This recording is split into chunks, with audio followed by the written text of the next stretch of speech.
Okay, this one's pretty cool. Before I start this, watch and pay attention to maybe even write it down. What do you value most right now? Right? And without thinking, just try to write it down. Okay, now watch this. You value determines what you focus on. If your number one value in life is security, I guarantee you know where every exit is in this building. You looked around and checked it out. If your number one value in life is adventure, you don't even know how you got here. It literally is different. It controls what you notice or don't notice, what you do or don't do, what's important or not important. Every decision in your life is controlled by your beliefs and values. So values are the emotional states that we believe are most important for us to either experience or avoid. So now consider whatever that value was. Your values change, right? Like throughout your life, you change these values.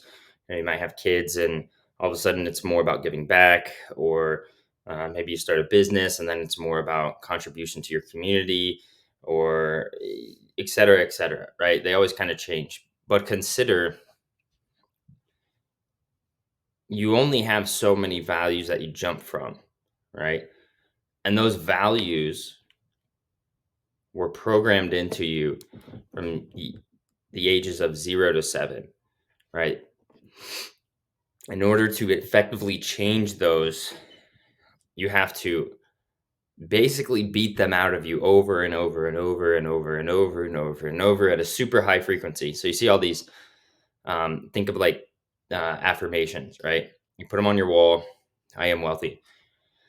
What you're doing is you're essentially fighting the firewall that says you're not wealthy by the experiences that you had. So maybe you grew up in a family that wasn't well off, wasn't wealthy.